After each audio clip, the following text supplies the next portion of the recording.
তুমি দিনের শুরুতে হয়তো এমনটি ভাবো যে আমি যদি সুযোগ পেতাম তাহলে তার মতো হতাম। ঠিক দিনের একটু পরে দুপুরবেলা হয়তোবা তোমার মনটা ভেঙে যায়। তুমি হয়তোবা ভাবো ঠিক আজ না, পরদিন থেকে কোনো কিছু ভালো করে স্টার্ট করবো। আর রাতের বেলা তো তোমার স্বপ্ন একেবারেই মরে যায়। কিন্তু আমি তোমাকে যে কথাটি বলতে চাই, দেখো, স্বপ্ন তো সবাই দেখে, কিন্তু ব্যর্থ হয় একটি কারণে, স্বপ্নকে লালন করতে পারে না। মনে রেখো, স্বপ্ন দেখা অনেক সহজ, স্বপ্নকে লালন করা অনেক বেশি কঠিন। স্বপ্নকে টিকিয়ে রাখতে হয়। একটি ফুল গাছে যেমন পানি না দিলে ফুল গাছ থেকে ভালো কোনো ফুল পাওয়া যায় না, ফুল গাছটা নিস্তেজ এবং মারা যায়, স্বপ্ন ঠিক তেমন। স্বপ্নেরও প্রাণ রয়েছে। স্বপ্নকে বাঁচিয়ে রাখতে হবে প্রচেষ্টা, আন্তরিকতা এবং ভালোবাসা দিয়ে।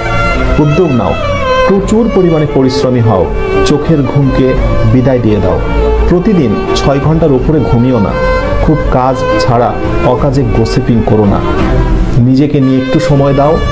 ফাঁকা সময় পেলে একটু নিজেকে সময় দাও। নিজেকে নিয়ে চিন্তা করো, আনন্দে গা ভাসিয়ে দিও না। সফল হবার জন্য প্রচুর পরিমাণে ডেডিকেশন প্রয়োজন। মনে রেখো, যারা সাফল্যের একেবারে উচ্চ অবস্থানে অবস্থান করছে, অথবা সেই স্বপ্নের মেডিকেল, ভার্সিটি, ইঞ্জিনিয়ারিং কোনো প্রতিষ্ঠানে যারা আজকে টপ র্যাঙ্কিংয়ে অবস্থান করছে, নিঃসন্দেহে তারা অনেক বেশি পরিশ্রমী ছিল। তুমি কি আমাকে একটা উপমা দেখাতে পারবে, এমন কোন স্টুডেন্টের নমুনা দেখাতে পারবে যে পরিশ্রম করেনি কিন্তু প্রচুর ভালো রেজাল্ট করেছে এবং সে অ্যাডমিশন টেস্টে বেস্ট একটা রেকর্ড করেছে? Never, impossible. সুতরাং কথা একটাই, প্রচুর পরিশ্রমী হতে হবে এবং আমার বিশ্বাস তোমরা সেটি পারবে।